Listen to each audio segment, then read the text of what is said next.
महाभारत हिंदू का ही नहीं समस्त मानव जाति का ग्रंथ है। इससे प्रत्येक मानव को अच्छी शिक्षा और मार्ग मिल सकता है। प्रत्येक मनुष्य को इसे पढ़ना जरूरी चाहिए।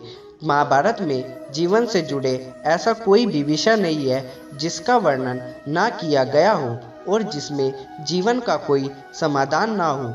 इस ग्रंथ में देश, धर्म, न्याय, राजनीति, समाज, योग, युद्ध, परिवार, ज्ञान, विज्ञान, अध्यात्म और तकनीक आदि समस्त विषयों का ज्ञान वर्णन मिलता है।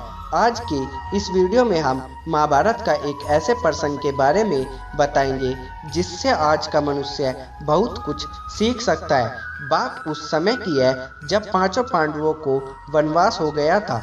वनवास जाने से पहले पांडवों ने भगवान श्री कृष्ण से पूछा, हे श्री कृष्ण, अभी यह द्वापर युग का अंतिम काल चल रहा है। आप हमें बताएं कि आने वाले कलयुग की चलिए गति क्या होगी। श्री कृष्ण जवाब देते हैं, मैं तुम्हें इसका सीधा सा उत्तर तो नहीं दे सकता, किंतु हाँ, तुम पांचों भाई वन में जाओ और वन में जो कुछ भी दिखे मुझे आकर बताओ। मैं तुम्हें उसका कलयुग में प्रभाव बताऊंगा। इससे पांचों भाई वन में चले गए।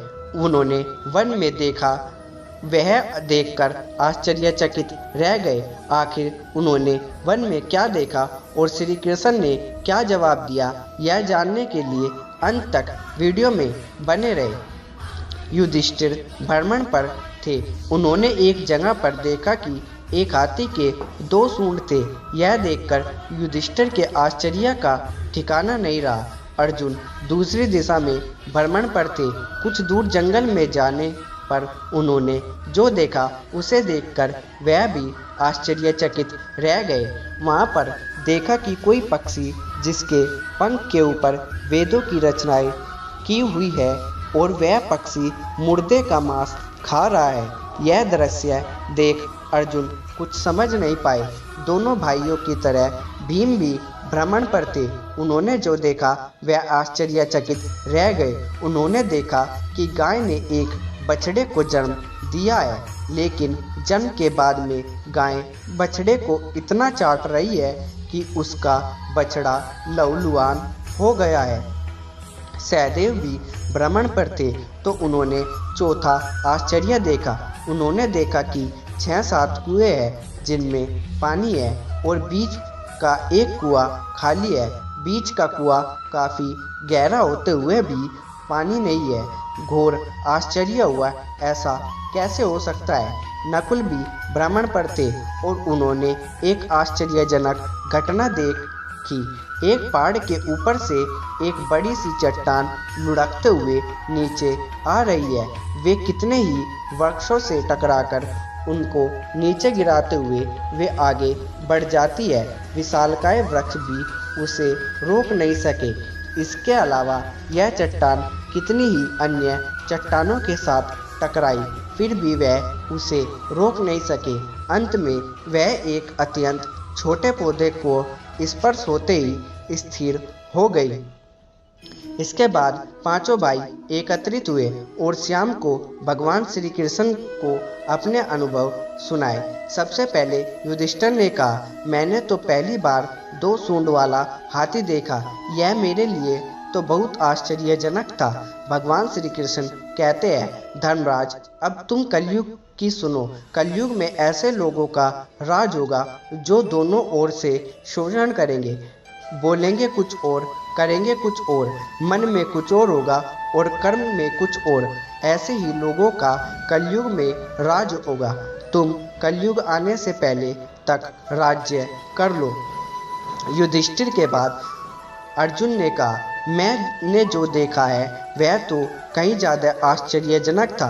मैंने देखा कि एक पक्षी के पंखों पर वेदों की रचनाएं लिखी हुई है, पर वह पक्षी मुर्दों का मांस खा रहा है। श्री कृष्ण बोले, कलयुग में ऐसे लोग रहेंगे जो बड़े ज्ञानी कहलाएंगे, विज्ञान की चर्चा करेंगे, लेकिन उनके आचरण राक्षसी होंगे। वह बड़े पंडित और विद्वान कहलाएंगे, किंतु यह देखते रहेंगे कि कौन सा मनुष्य कब मरे और हमारे नाम से संपत्ति कर जाए। हे अर्जुन, संस्था के व्यक्ति विचार करेंगे कौन सा मनुष्य मरे और संस्था हमारे नाम पर हो जाए। हर जाति धर्म पर प्रमुख वे पदों पर बैठे विचार करेंगे कि कब किसका श्राद्ध हो और कब किस पद से हटे और हम उस पर चढ़ जाए। कितने भी बड़े लोग हो, परंतु उनकी दृष्टि धन और पद के ऊपर ही रहेगी। ऐसे लोगों की ही बहुतायत होगी। अर्जुन के बाद भीम ने अपने अनुभव सुनाया। भीम ने कहा कि गाय अपने बछड़े को इतना चाटती है कि बछड़ा लहूलुहान हो जाता है। श्री कृष्ण कहते हैं, कलयुग का मनुष्य शिशुपाल हो जाएगा। कलयुग में माँओं की बच्चों के लिए ममता इतनी बढ़ जाएगी, उन्हें अपने विकास का अवसर ही नहीं मिलेगा। मोह माया में ही घर बर्बाद हो जाएगा। किसी का बेटा घर छोड़कर साधु बनेगा तो हजारों व्यक्ति दर्शन करेंगे। यदि अपने बेटे ने साधु बनना चाहा तो रोएंगे कि मेरे बेटे का क्या होगा।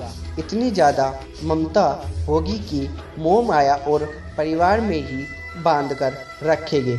उनका जीवन वहीं ख़त्म हो जाएगा। वास्तव में लड़के तुम्हारे नहीं है, वह तो बहुओं की अमानत है और लड़कियां जमाइयों की अमानत है और तुम्हारा यह शरीर मृत्यु की अमानत है।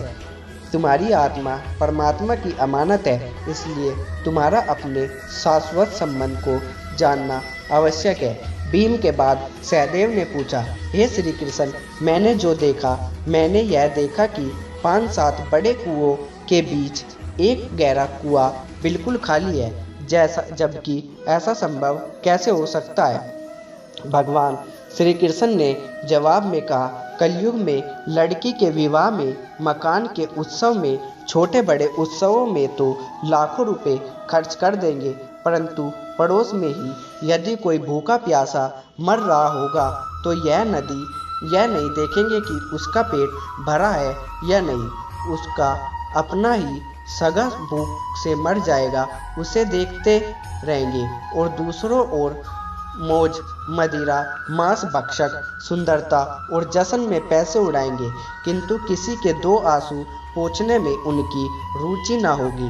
कहने का तात्पर्य यह है कि कलयुग में अन्न के भंडार होंगे, लेकिन लोग भूख से मरेंगे। सामने बंगले में ऐशो आराम चल रहे होंगे, लेकिन पास की झोपड़ी में आदमी भूख से मर जाएगा। एक ही जगह पर असमानता अपने चरम पर होगी। सहदेव के बाद नकुल ने श्री कृष्ण को बताया कि मैंने भी एक आश्चर्य देखा कि एक बड़ी सी चट्टान पहाड़ पर से लुढ़की वृक्षों के तने और चट्टानों भी उसे न रोक पाए, किंतु एक छोटे से पौधे के स्पर्श से ही वह बड़ी चट्टान रुक गई। समझ नहीं पाया यह कैसे हुआ। श्री कृष्ण ने कहा, कलयुग में मानव का मन नीचे गिरेगा, उसका जीवन पतित होगा। यह पतित जीवन धन की शिलाओं से नहीं रुकेगा, ना ही सत्ता के वृक्षों से रुकेगा, किंतु हरि नाम के एक छोटे से पौधे से, हरि कीर्तन से मनुष्य जीवन रूपी पौधे का पतन होना रुक जाएगा। इसलिए भक्तों, हरि भजन कलयुग में मोक्ष पाने का एकमात्र उपाय है। होपफुली ये वीडियो आपको अच्छी लगी होगी। मिलेगा अगली वीडियो में, तब तक के लिए बाय बाय।